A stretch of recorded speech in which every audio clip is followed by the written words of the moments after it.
지하철로 퇴근하는 사람들이 다 보면 너무 아까우니까 아이구나 저 아까운 거 저거 이렇게 박살 다 박살내고 트럭으로 다 실어가고 저녁 12시 되니까 그 아파트에는 사람 하나 살지 않는 빈 아파트가 딱 된 거죠. 친구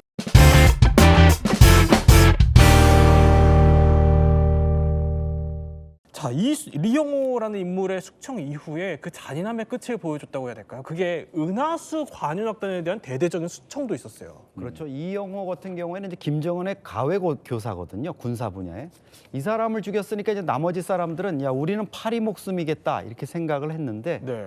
은하수 관현악단이라고 김정은이 집권 초기부터 이제 음악 정치를 하면서 뭐 전역을 돌면서 이렇게 리사이틀 형태로 공연도 하고 이랬던 아주 인기가 많았던 이 악단인데 이 악단들을 이제 집단 처형을 하는 이런 상황이 벌어졌습니다. 그래요. 예. 근데 2013년 8월인데 장철구 상업대학, 이게 이제 평양 상업대학인데 거기에 학생이 목격담을 나중에 이제 네. 외부로 이렇게 알린 내용이 전해졌어요.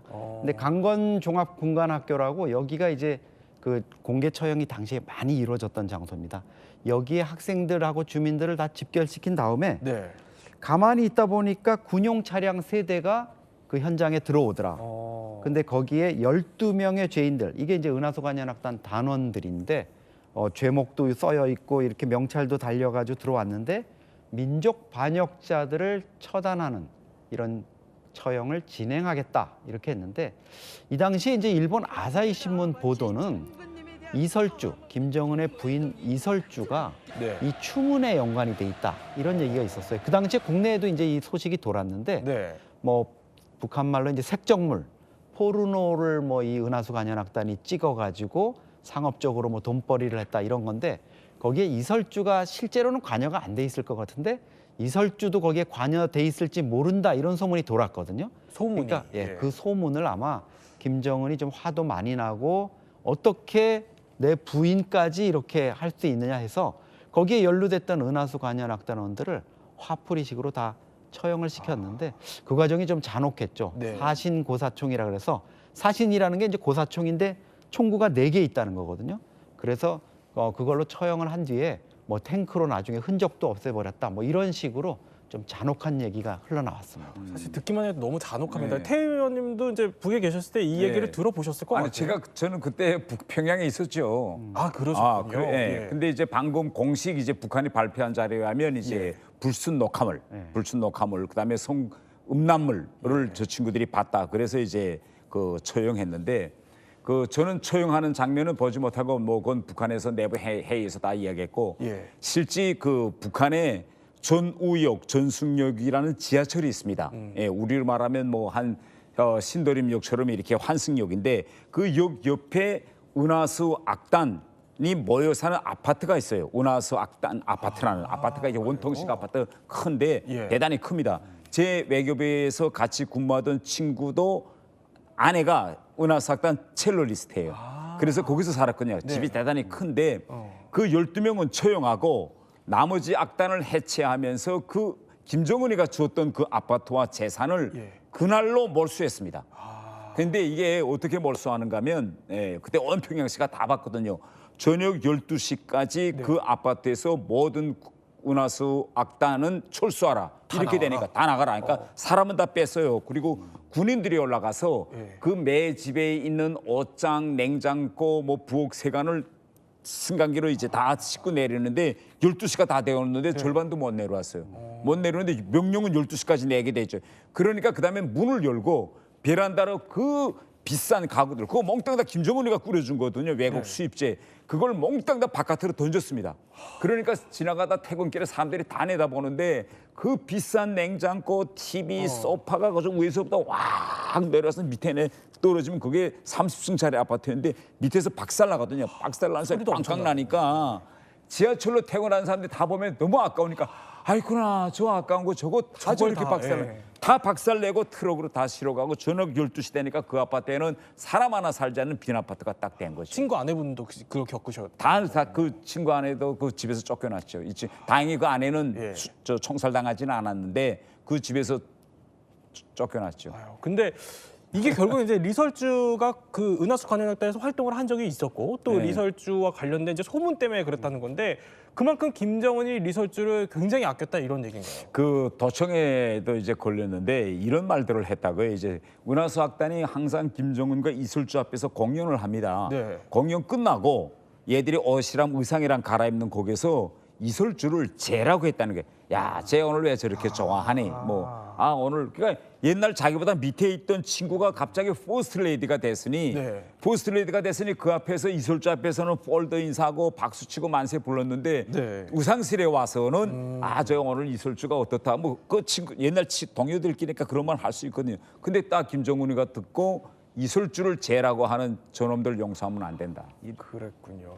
근데 김정은 입장에서 이제 어머니 친모인 고용이를 이제 리설주로 보면서 떠올릴 수 있다 이런 분석들은 왜 나오는 거죠? 그 이슬주 생긴 그 모습을 이제 가만 보면 예. 고용희의 그 후반기 그 모습과 좀 비슷합니다. 아, 그래요? 선군조선의 어머니라는 그런 영화에 나오는 고용희 예. 모습하고 이슬주의 그 얼굴 모양이 좀 비슷한데 북한과 이제 한국은 미인에 대한 평가가 조금 달라요. 북한은 저렇게 얼굴이 보름단처럼 동그란 여성을 미인이라고 하거든요. 그런 미인에 대한 평가 기준이 좀 달라서 이제 북한에서 이슬주나 고영희를 저렇게 미인으로 평가하는 것 같습니다. 자, 이제 어머니와 좀 생김새가 닮았다 이런 설명을 해주신 겁니다. 이제 김정은의 그런데 공포 정치 얘기를 더 깊숙이 들어가 볼게요. 이게 이제부터 또 시작이었습니다. 시간이 갈수록 더 잔혹해지고 무자비해진 건데 지금부터는 어떻게 김정은의 공포 정치가 강화되는지 그 단계별로 저희가 한번 준비를 해봤습니다. 첫 번째 뭐가 좋을까요? 최룡해의 혁명화 교육이라는 단어가 뜹니다. 이건 무슨 얘기죠?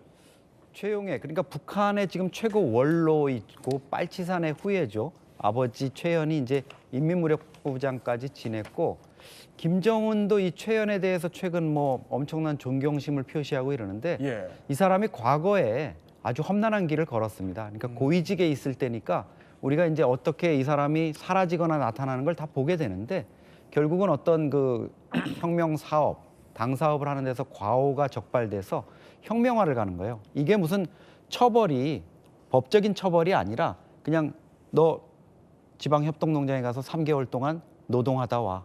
어디 제철소에 가서 쇳물 푸는 일 몇 달 하다 와. 네. 이렇게 하는데 실제로 이 사람들이 그런 걸 약간 훈장식으로 이렇게 얘기하기도 합니다. 발에 뭐 이렇게 화상 입었는데 그래요? 내가 혁명화 가가지고 쇳물 하다가 튀어가지고 이렇게 다친 거다. 이런 식으로 얘기하는데 최용해 같은 경우에는 이 과정을 무려 3번이나 거쳤다고 합니다. 그러니까 3번이나. 어떤 고위직도 네. 뭐 빨치산 이런 사람도 피해갈 수 없는 북한에서의 어떤 단련 과정이다 이렇게 볼 수 있습니다. 그런데 이제 태희 의원님이 알고 계신 네. 최룡해가 혁명화 교육을 받게 된 또 다른 일화를 알고 계신다면서요? 예. 최룡해가 이제 김정은 시대가 등장하면서 김정일이 네. 최룡해와 김정은을 데리고 백공호 탱크 사단에 갑니다.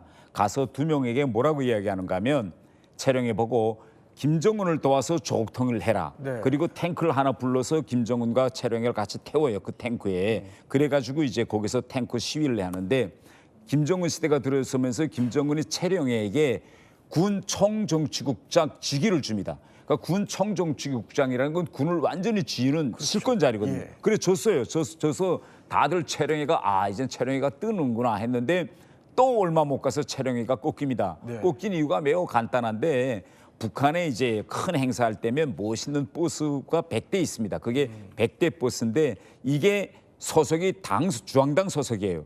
근데 최룡해가 갑자기 큰 행사를 준비하다 나니까 총정치국장이니까 그 버스 관리하는 사람한 거기다가 전화를 했는데 전화를 이렇게 전화한 거예요. 여보세요, 나 최룡해예요. 오늘 그 차 버스 20대 좀 동원시켜 주세요 하고 그거밖에 없어요.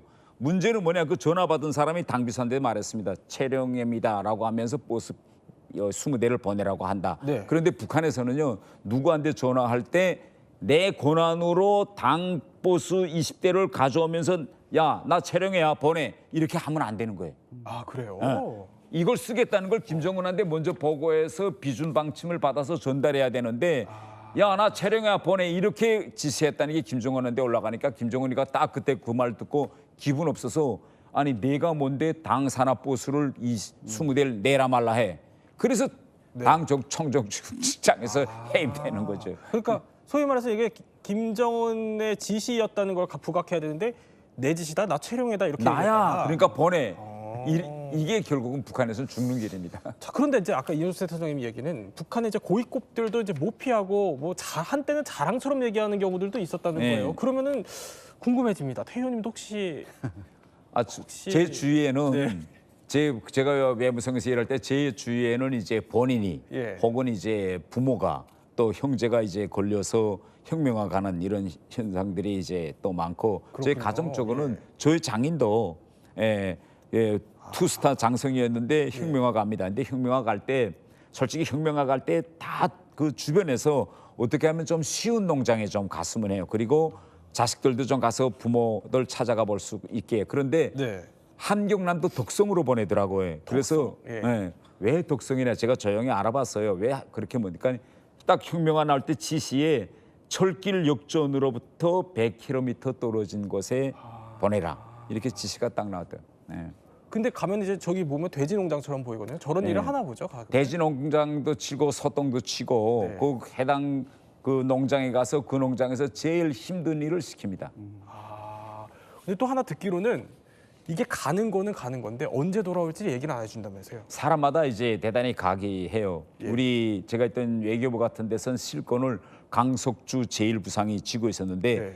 혁명화 갔거든요. 그래서 다들 한 1년은 있겠구나 했는데 한 달 하고 또 짱 하고 또 올라올 때도 있고 어떤 사람은 저 정도 죄감은 한 6개월이면 올라오겠는데 3년이 되도록 안 올라오는 사람들이 있고 이게 대단히 각이합니다. 그리고 가면서도 언제 올라올지 모르기 때문에 또 불안할 수밖에 없을 예. 것 같은데 자 이런 처참한 대우라고 해야 될까요? 이것 때문에 고위급 간부들이 이 혁명화 교육에 들어가면 온갖 복권을 위한 노력을 다 쏟는다고 해요. 그렇죠. 혁명화 교육을 이제 마치고 이제 돌아오는 게 그들의 가장 큰 우선순위라고 볼 수 있겠는데요. 예. 최대한 빨리 돌아와야 되지 않겠습니까?